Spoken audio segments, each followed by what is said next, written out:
Hello everyone, I'm Steve Savant, syndicated financial columnist and money color commentator. On today's show, the skyrocketing cost of a college education. Part 2 in our series on college funding. The financial advisor, John McDonough of the College Funding Institute. Welcome to the second segment, John. Thank you, Steve. John, we're talking about costs. Now, I'm looking at long-term care costs through the roof. I'm looking at medical costs, hospitalization through the roof.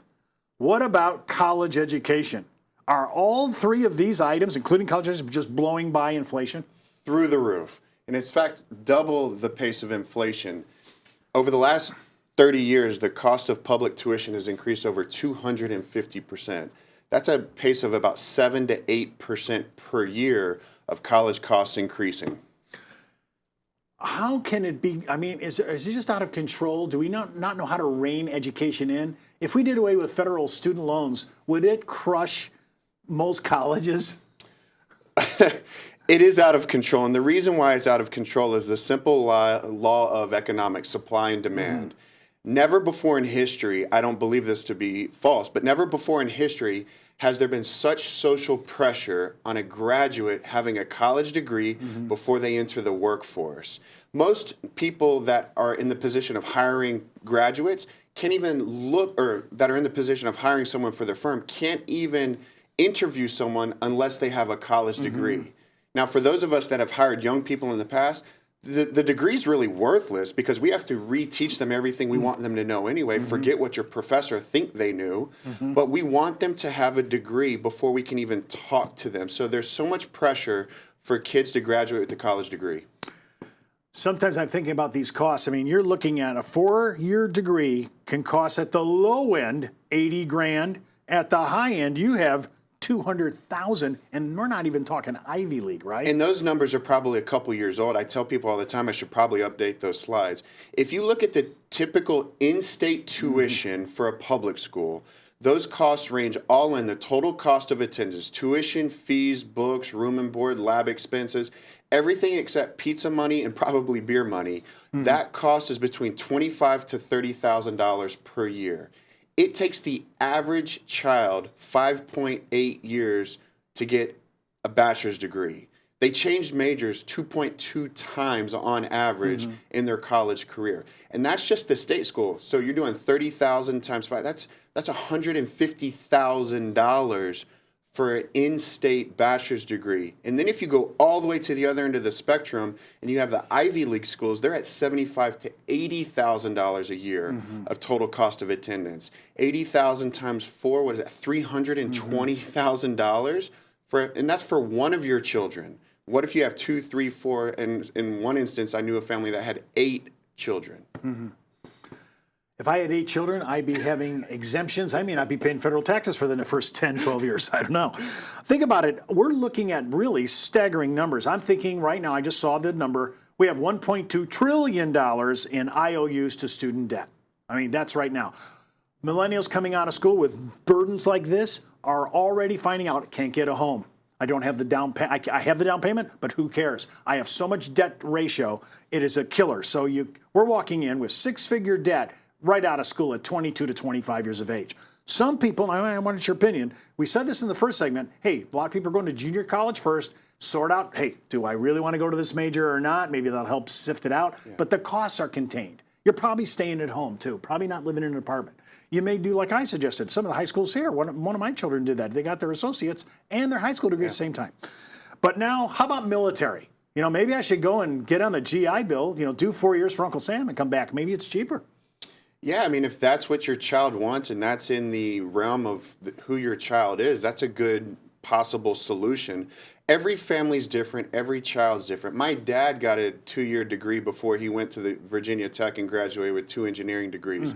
So, I mean, that's a very practical way to go. But for someone who maybe wants to be in athletics but doesn't have a full athletic scholarship, maybe that's not so practical. Right. But the thing that we need to look at is the return on investment for that degree program. If your child wants to be a social worker, not that there's anything wrong with social work, God bless them, we need them, or educators, I agree with you, they should not be graduating with $100,000 worth of debt. But if someone's going to be an architect, an engineer, or some type of business-oriented person where they have the potential to make $300,000 a year of income, 6 or 7 years out of school, maybe $100,000 worth of debt isn't the same. It's all about the return on the investment for the degree that they're trying to get. Okay, so let's say I'm buying you. I'm buying what your premise is here. It's an investment. It isn't a debt, but it's still an IOU against my revenue. Okay. A lot of millennials come out of school, they have this debt, and they also haven't figured out their gross and their net paycheck, right? I mean, they come out, hey, what happened? Well, Uncle Sam took his piece. But I've noticed, and I talked about this on inflation before in a couple shows back, I'm looking at, so you're saying here 7 to 8% every year there seems to be an inflation or cost of adjustment Correct. to education. Is that number holding, and do you see it increasing? It's potentially accelerating itself. It's about a 6% increase in tuition, but then you have cost of living, books, room and board, just overall monthly living expenses. No, that number is holding and potentially accelerating. But to go back to your previous point, I just want to make sure that parents understand that it's not the end of the world for the child to graduate with some debt. I would say about 90% of the families that we help and present a plan with have some type of student loan mixed into their overall funding schedule. Those children, while as unattractive as it is, if there's no other option, you want the child to shoulder some of that responsibility because they have a 30-year to 35-year time horizon until their retirement, where most parents now only have 5, 10, 15 years at most until their retirement. If I am a planner, and you are, this is your area of expertise, I'm approaching my family. I do a data collector. I collect all the information. And as you said in the first segment, we're not going to compare ourselves with our neighbors because everybody's going to be a standalone, quantifiable way to measure what they can and cannot get. If I do that, and I'm looking at 7 or 8% and times 2, maybe 3 children, I have to. I cannot see. I have to start like day one. That child's born. I need to start thinking this way.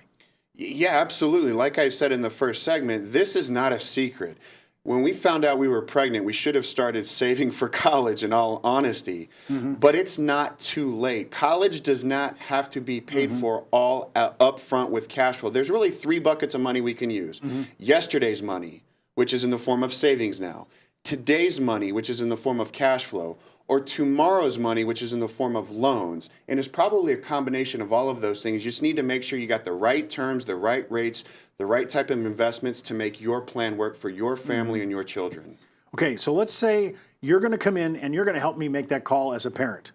You're also going to walk me through the options. You're going to, actually, I love your statement in the first thing. You're going to really go through an investigation process. What's the degree? What's the best college to go to? Who is paying? Who's more benevolent by the college? Who's more giving? So you have your package, and that package is there, and we get on a plan. Yeah. Now we've developed our plan because I'm looking at right now, they call us, the baby boomers, the sandwich generation. We're paying our parents' long-term care costs. We're paying our children's tuition. We haven't paid off our mortgage, and we haven't put any money aside. So we really have been paying and really departing from the traditional, our succeeding generations to do this brand new, we're in debt ourselves. So I want to be able to look at this and say, okay, I'm looking at 2 different colleges now. Now, and I know you said there's differences here.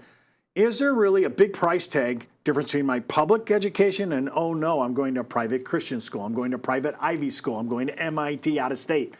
This is where the money can become astronomical. It can be, but again, we have to go back. The first and most important thing we always have to keep in mind is the value of the degree. We want our children to have a degree that gives them the opportunity to gain employment so they can earn income at a faster pace than what we did, so they can make more money and have an easier life for their family. That's what we want as fathers for our children, right? Sure. So we can't always look at the price tag of what the school costs. It's the return on the total investment. Now, all things being equal, right? All things being equal across the board, is that private school relative to that state school going to be about the same? If it is, then we have a decision to make based off of education, not based off of price tag. When we work with our families and things fall in line nicely like we want them to, they're picking the schools because of the degree plan, not because of the cost. The cost we've been able to neutralize as much as possible. Okay, do you have a kind of a rule of thumb as we close out the segment? Okay, I have a job that's going to be able to, I'm going to open up at 80 grand right out of the chute. I'm 22 years old, I'm going to make 80 grand. Is 50,000 in debt doable on an 80 grand income my first year? Do you have any kind of Rule of thumb on that? Yeah, the rule of thumb, again, we're talking about the student, number one. How motivated are they? Are they the ones that are going to try to speed through the career ladder? Are they in more of a social position? Are they going to be a teacher? You know, all of that comes into play. But if they're in a career, what we try to do is we look at the price tag of the total degree, the out-of-pocket expense of the total degree, and we look at what is that career path in 6 or 7 years. How much money can that child potentially be making if they went through the career path channel? And is that $150,000 or $200,000 worth of potential income in 6 or 7 years worth $150,000 price tag today? And then the question is, how much of savings did we use? How much cash flow did we use? How much loans? And then what types of loans? Were they in the student's name? Were they in the parent's name? Were they co-signed? Were they tax deductible? Were they variable or fixed rates? All of those things have to come into play when we're looking at it. Wow. Well, don't forget to watch our next segment on the ways to pay for college education, part 3 of our series on college funding. And keep in mind, before moving forward with any of the ideas on our show, always check with your tax consultant, legal counsel, or in John's case, financial advisor. You've been watching Steve Savant's Money, the name of the game. Oh my